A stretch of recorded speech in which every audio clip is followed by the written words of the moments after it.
Hello everyone, welcome to legal with Riddhi. आज हमारा topic है राइट टू इन्फॉर्मेशन। ये एक मैं प्लेलिस्ट बनाने वाली हूँ और इस प्लेलिस्ट में हम धीरे धीरे कवर करेंगे हर एक वो चीज़ जो राइट टू इन्फॉर्मेशन एक्ट में हमें जानना ज़रूरी है। पर पहला ये वीडियो एक बेसिक इन्फॉर्मेशन पे है। बेसिक कैसी? अगर हम बात करते हैं हमारे सूचना के अधिकार की, तो सबसे पहले सवाल आता है कि सूचना का अधिकार है क्या, इसे कौन मांग सकता है। अब आप मांगोगे कहाँ? क्या आप किसी भी स्कूल में जाके सूचना का अधिकार प्रयोग करके उनसे मांग सकते हो कि आप अपने टीचर्स को कितनी फीस देते हो, या फिर आप इसे पर्टिकुलरली गवर्नमेंट के सामने ही मांग सकते हो। और मांग कौन सकता है? आप भी मांग सकते हो, मैं मांग सकती हूँ, कोई भी मांग सकता है। कोई फॉरेनर आके भी क्या इंडिया में सूचना का अधिकार उपयोग कर सकता है? और एक और सवाल, किसके प्रति मांग सकते हो? क्या किसी के भी प्रति? क्या मैं आपकी सैलरी की इंफॉर्मेशन निकाल सकती हूँ? तो ये सारे क्वेश्चंस के आंसर आज हम इस वीडियो में लेंगे और हम एक बेसिक ओवरव्यू पे चलेंगे कि राइट टू इन्फॉर्मेशन एक्ट की स्टार्टिंग में हमें क्या मिलता है। राइट टू इन्फॉर्मेशन एक्ट आखिर हमें बताना है क्या, क्यों आया वो, और क्या बताना चाह रहा है। तो इन्हीं सब बेसिक क्वेश्चंस के साथ चलिए आगे बढ़ते हैं और जानते हैं कि सूचना का अधिकार है क्या। किसी भी एक ऐसी गवर्नमेंट के लिए जो कि डेमोक्रेटिक है और लोकतांत्रिक देश के लिए इस अधिकार का होना बहुत ज़रूरी है। ये एक्ट इसलिए ही लाया गया था ताकि हम एक ऐसी अकाउंटेबल गवर्नमेंट को बना सकें। राइट टू इंफॉर्मेशन एक सूचना का अधिकार आर्टिकल 19 में हमें मिला है। अब आर्टिकल 19 क्या है? तो हमारा article 19 right to freedom of speech and expression की बात करता है। आज अगर मैं इतना खुल के कुछ भी किसी भी राजनीतिक पार्टी के बारे में बोल पाऊंगी या कुछ भी मेरा ओपिनियन में एक्सप्रेस कर पा रही हूँ, तो ये मुझे 19(1) के तहत ही हक अधिकार प्राप्त है।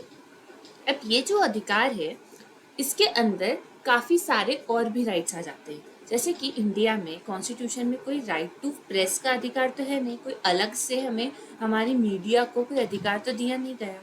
तो यही एक अधिकार है, जैसे ये वाला अधिकार राइट टू इन्फॉर्मेशन, ये सब 19(1) के अंदर ही उसमें दे रखे हैं, उसमें समाहित है। तो राइट टू इन्फॉर्मेशन किसी भी सिटीजन का जो अधिकार है वो 19(1) में आता है। अब मैं यहाँ पे सिटीजन वर्ड बोल रही हूँ। सिटीजन क्यों? आगे देखते हैं, धीरे धीरे इस वीडियो में हर एक चीज समझते हैं। अब सबसे पहला क्वेश्चन आता है, आखिर इसे मांगेगा कौन? Who can ask for this information? तो ये इंफॉर्मेशन कोई भी सिटीजन मांग सकता है, मगर सिर्फ सिटीजन नहीं। रिसेंटली दिल्ली हाई कोर्ट के केस में ये भी बोला गया, एक नॉन तिब्बतन सिटीजन था जो कि मांगना चाह रहा था, तो वो नॉन इंडियन सिटीजन है, तो उसके लिए भी हमने कहा कोर्ट ने कि ये जो अधिकार है ये उनको भी प्राप्त है। मगर मगर दो सवाल होते हैं। पहला होता है आपको देना ही पड़ेगा, और एक होता है डिस्क्रिशन अथॉरिटी का, देना चाहे तो दे या नहीं दे। तो ये जो अधिकार है और जो ये आप मांग सकते हो, इन दोनों में अंतर हो गया। इंडियन सिटीजन के पास ये अधिकार है जो कि उनका मौलिक अधिकार है, फंडामेंटल राइट है 19(1) के तहत। इसके खिलाफ आप रिट भी डाल सकते हो अगर गवर्नमेंट आपको देने को मना करे। All the conditions apply of the act. But कोई फॉरेन व्यक्ति अगर आप ऐसा कोई मांगेगा इंडियन गवर्नमेंट से, पब्लिक अथॉरिटी से कोई इन्फॉर्मेशन मांगता है गवर्नमेंट के बारे में, तो वो देना उस पब्लिक अथॉरिटी गवर्नमेंट के डिस्क्रिशन है। ज़रूरी नहीं है वो उसे दी जाए, पर वो डिस्क्रिशन में आएगी, तो वो उसका अधिकार नहीं है हमारे संविधान के अंदर, मगर आप उसे प्रोवाइड करोगे, ये दिल्ली हाई कोर्ट ने कहा है। अब आगे देखते हैं कि आप किससे मांगोगे। अब इंफॉर्मेशन मांगोगे उसके लिए एक एप्लीकेशन लगती है, एक मिनिमम फी प्रिस्क्राइब्ड है, वो एप्लीकेशन के तहत जाता है। इससे रिलेटेड सारे लॉज के लिए हम आरटीआई एक्ट लाए हुए हैं। अब ये आप किससे मांगोगे? तो ये आप मांग सकते हो कोई भी पब्लिक अथॉरिटी, कोई गवर्नमेंट की पब्लिक अथॉरिटी से। प्राइवेट इंस्टीट्यूशन से मांग के वो आपको दे, ये इसमें कवर नहीं होता। ये आप स्टेट से मांगोगे, जैसे कि हमें नॉर्मली पता है कि मौलिक अधिकार भी स्टेट के खिलाफ है, और भी बहुत सारे एक्सेप्शंस उसमें आ जाते हैं, पर स्टेट क्या है यही एक बहुत लंबी चौड़ी लिस्ट है, बट वो किसी और वीडियो में। फिलहाल हम फोकस करते हैं कि राइट टू इन्फॉर्मेशन हम मांग किससे सकते हैं, तो ज़्यादातर हम इसे सिर्फ एक पब्लिक अथॉरिटी, पब्लिक इंस्टीट्यूशन से मांग सकते हैं। लाइक आप किसी के भी बारे में, जैसे आपने काफ़ी सारे केसेस सुने होंगे। अब इसे आपने दिल्ली यूनिवर्सिटी या किसी यूनिवर्सिटी से मांगा, तो जैसे पीएम मोदी जी का केस अभी रिसेंटली आया था, जिसमें उनकी डिग्री के बारे में मांगा गया था। फिर उसके बाद ऐसे काफ़ी सारे इलेक्टोरल बॉन्ड अभी रिसेंटली जो चल रहा है उसमें भी आरटीआई को काफ़ी रिसेंटली काफ़ी यूज़ किया गया है। तो ऐसे काफ़ी केसेस आते रहते हैं जो हमें देखने को मिलते हैं कि राइट टू इन्फॉर्मेशन इस वक्त कितना ज़्यादा प्रिवेलिंग चल रहा है, कितने लोग इसका इस्तेमाल कर रहे हैं। तो आप किससे मांगोगे ना, ज़्यादातर पब्लिक अथॉरिटी से मांगे जाता है, गवर्नमेंट से मांगा जाता है और गवर्नमेंट को इसका आंसर देना पड़ेगा। Exceptions are always there. अब देखते हैं इसकी हिस्ट्री क्या है। ये है सूचना का अधिकार कि हमने सूचना को मांगा कि ये आप हमें जानकारी दीजिए कि ये क्यों है, इसका फीस कितनी है, काफ़ी सारी चीज़ें इसमें कवर हो जाती है। अब हम देखते हैं कि क्या कवर होता है और इसकी हिस्ट्री क्या है। राइट टू इन्फॉर्मेशन एक्ट का जो आइडिया है सबसे पहले जाना जाता है फॉर्मर पीएम जो थे हमारे प्राइम मिनिस्टर इंडिया के वीपी सिंह के द्वारा आया गया था। 1976 का एक केस था, Raj Narain versus state of UP. ये एक फेयर इलेक्शन पे इस केस को जाना जाता है। इसमें भी इससे रिगार्डिंग बात की गई थी और इसके बाद इसकी इम्पोर्टेंस मतलब 1948 में UDHR universal declaration of human rights और इंटरनेशनल कोवेनेंट्स काफ़ी सारे, ये सब इंटरनेशनली काफ़ी सारे ऐसे डॉक्यूमेंट्स थे जो कि प्रिपेयर हो रहे थे। और ये इंटरनेशनल लेवल पे जब फोर्स आता है ना कि आप पार्ट हो इस डॉक्यूमेंट का पर आपने तो इसका कुछ अंदर आपके लॉ में कुछ कर ही नहीं रखा है, तो ये वाला फोर्स काफ़ी काम करता है। 1948 में जब यूडीएचआर में भी राइट टू इन्फॉर्मेशन को एम्बोडीड किया गया उसमें था, तब इंडिया पे ऐसे प्रेशर काफ़ी आया और ऐसे ही काफ़ी सारे कोवेनेंट्स में, काफ़ी सारे डॉक्यूमेंट्स में इंटरनेशनल जो अगर मैं आसान भाषा में कहूँ ऐसी चीज़ें आती नहीं। तो ये भी एक प्रेशर क्रिएट करा और इंटरनेशनल इम्पोर्टेंस बन गया क्या कि आपको राइट टू इन्फॉर्मेशन देना पड़ेगा और इसमें इस तरीके का इन्फॉर्मेशन देना भी आता है। और इसलिए 2000 से कहानी चलते चलते धीरे धीरे 2005 के एक्ट तक आई। 15 जून 2005 को ये एक्ट लागू किया गया जो है आरटीआई एक्ट। आरटीआई एक्ट की अगर आगे हम इंफॉर्मेशन देखते हैं तो इस एक्ट का जो प्रियम्बल है वो समझना ज़रूरी है। इसका प्रियम्बल कहता है सबसे पहले ये एक प्रैक्टिकल डिजाइन, एक प्रोसीजर प्रोवाइड करता है कि हमें राइट टू इन्फॉर्मेशन का अधिकार तो है लेकिन हम उसे जाएंगे कैसे, क्या ऐसी चीज़ें हैं जिस पे गवर्नमेंट मना कर देगी राइट टू इन्फॉर्मेशन देना और हम उसको सुप्रीम कोर्ट में चैलेंज नहीं कर पाएंगे। तो ये जो प्रैक्टिकल डिज़ाइन है ये एक्सेस करना इन्फॉर्मेशन को उसका प्रोसीजर प्रोवाइड करता है। ये दूसरा, ये सोसाइटी में, ये हमारे गवर्नमेंट में, हमारे डेमोक्रेसी में एक अकाउंटेबिलिटी, गवर्नमेंट अकाउंटेबल बनती है, जिम्मेदार बनती है हमारे प्रति। इससे रिलेटेड जैसे इलेक्टोरल बॉन्ड का केस हुआ, ये उस चीज़ का प्रतीक है कि गवर्नमेंट रिस्पॉन्सिबल है, उसे आंसर करना पड़ेगा। फिर आता है हमारे कमीशंस को सेटअप किया गया। अगर ये इन्फॉर्मेशन पूरा प्रोसीजर की इन्फॉर्मेशन अगर आप मांगोगे तो पहले आप किससे मांगोगे, फिर आप किससे मांगोगे, और अगर ये जो इससे रिलेटेड लॉज है ये कौन बनाएगा, तो सीआईसी मतलब जो कमीशंस थी, central level commission, central information commission, state information commission, SIC, इसको सेटअप करता है ये वाला एक्ट। फिर आता है हमारा कॉन्स्टिट्यूशन, जैसे कि मैंने पहले कहा 19 में जब right to information, speech and expression का अधिकार है उसके अंदर अगर ये आ रहा है तो उसके लिए भी आपको लॉ बनाना है तो पार्लियामेंट को ज़रूरी है ना, तो वो चीज़ के लिए ये एक्ट आया।